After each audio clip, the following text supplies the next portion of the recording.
আর এবার এক বেপরোয়া কন্ডাক্টরের কথা বলি। বিশেষভাবে সক্ষম এক পড়ুয়াকে বেধড়ক মারধর, শুধু তাই নয়, বাস থেকে একেবারে নামিয়ে দেওয়া হলো, টাকা নিয়ে মারধর। বিশ্বজিতের সঙ্গে আরো কথা বলবো। বিশ্বজিৎ, কি ঘটেছিল?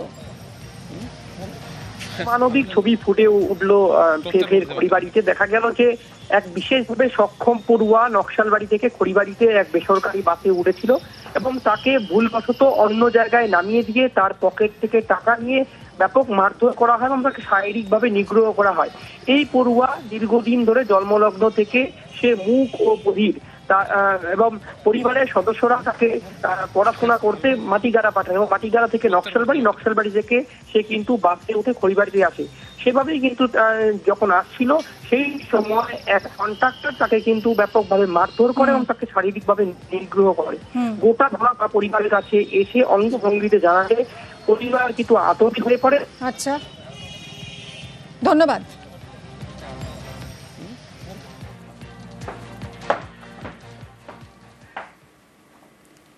আজ মাসির বাড়ি থেকে ফিরছেন জগন্নাথ। উল্টো রথে জয় জগন্নাথ দীঘায়। উইকেন্ডে উল্টো রথে একেবারে জমজমাট সৈকত শহর। সরাসরি আমার সঙ্গে রয়েছেন দীঘা থেকে আমাদের প্রতিনিধি বিশ্বজিৎ। বিশ্বজিৎ, আজ ঠিক কি রীতিনীতি রয়েছে? কখন এই উল্টো রথের যাত্রা শুরু হবে? কি হচ্ছে এখন, কি চলছে রীতি? একদমই, এই মুহূর্তে আমরা জগন্নাথ দেবের মাসির বাড়িতে রয়েছে, একেবারে সমুদ্র সৈকতের ঠিক পাশেই রয়েছে মাসির বাড়িতে। সেই ছবিটাই দেখাবো যে নতুন এই মাসির বাড়ি নির্মিত হয়েছে জগন্নাথের দীঘাতে যে পুরনো মন্দির রয়েছে তার পাশেই এই মাসির বাড়ি। আমরা একটু দেখাতে বলবো বা আমার ক্যামেরা সহযোগী কাঞ্চনকে যে এই মুহূর্তে ভোগ শুরু হয়েছে মাসির বাড়িতে, জগন্নাথ দেবের ভোগ শুরু হয়েছে এবং এই ভোগের পর্ব চলবে। তারপর মন্দিরে প্রসাদ এবং তারপর এই মন্দির থেকে জগন্নাথ দেবকে নিয়ে যাওয়া হবে পাহান্ডি বিজয় করে জগন্নাথ বলরাম সুভদ্রাকে রথে, মূল রাস্তায় রথ রাখা আছে। দুটোর পর থেকে এই পাহান্ডি বিজয়ের পর্ব শুরু হবে।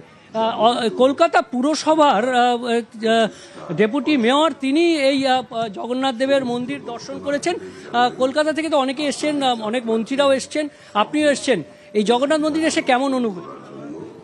একটা অসাধারণ অনুভূতি, এবং জগৎ মহাপ্রভু আমাদের ঘরে আছেন এই অনুভূতিটা বেশি করে হচ্ছে, যে একটা অসাধারণ ঐতিহ্য সংস্কৃতিটাকে মিলিয়ে একটা স্থাপত্য কীর্তি যা আমাদেরকে মোহিত করে দেয়। যে কোনো সময় দর্শন করলেই মন্দিরের স্থাপত্য কীর্তি, ঐতিহ্য, সংস্কৃতি সব মিলিয়ে এত সুন্দর তার নির্মাণ শৈলী যা আকর্ষণ করে, এবং তার মধ্যে দেবতার বিরাজমান, সব মিলিয়ে একটা অসাধারণ অনুভূতি সৃষ্টি হচ্ছে।